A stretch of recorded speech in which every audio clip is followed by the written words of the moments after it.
This huge moment.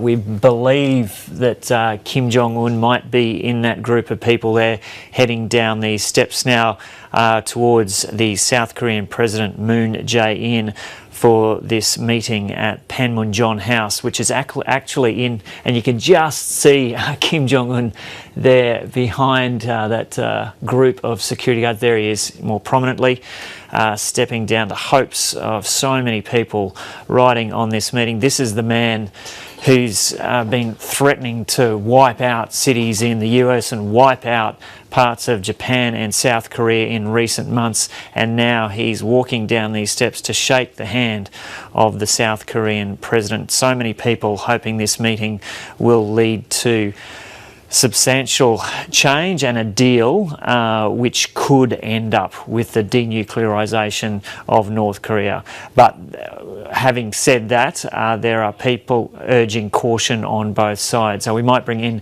John Blaxland now from ANU. John Blaxland, that handshake is taking place as we speak. How significant is this moment? Oh, it's a groundbreaking moment, Joe. There's no question this is a very significant event. The hopes are high across the world that this will be the precursor of a truly momentous change that will see the armistice, that long-standing twilight zone between war and peace, finally reach a resolution. But I think we need to be very circumspect about how hopeful we are.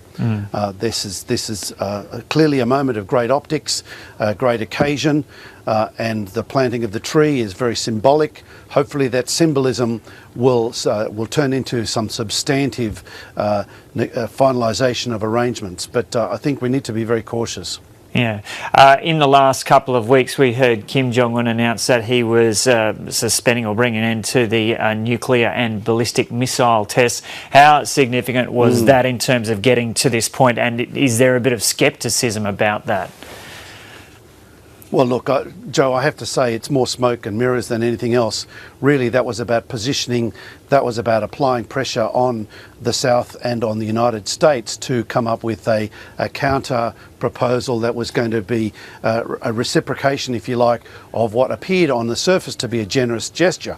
But really, let's not forget that the nuclear testing facilities are in a serious state of disrepair. So there's no prospect of those really being useful anytime soon. And of course, the idea of halting testing, well, of course you're going to halt testing in the lead up to the summit unless you particularly want to sabotage the summit.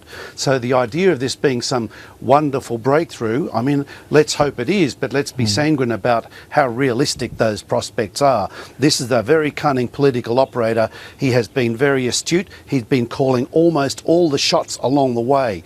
He's the one who called for this summit. He's the one who raised the stakes with the nuclear testing. He's the one who rapidly accelerated the ballistic missile testing regime. He's the one who's been engaging with China. A lot of it's on his terms, and the question is now, well, what other terms does he have up his sleeve? What other tricks are there for him to play? This is, after all, the man who is quite happy to see his half-brother assassinated.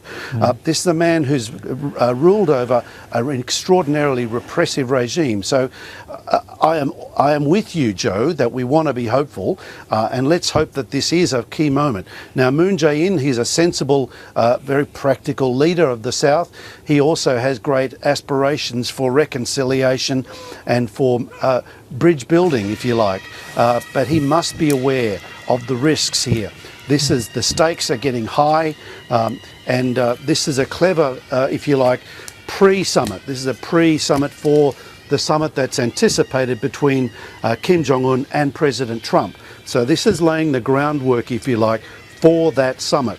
And it's got to go well for that to go, for the next one to go well. And this gives President Trump a bit of an option to examine what happens, see how Kim Jong-un deals with Moon Jae-in, see how gracious he is, see if he comes up with any additional offers, see if this is substantively the precursor of a big deal that sees the armistice, that truce at the end of the Korean War from 1953, turn into an ending of the war. But then that's linked to the whole question of denuclearisation. John, I might just interrupt you there because we might just take a listen to a bit of the atmospherics around this unfolding in the demilitarised zone right now.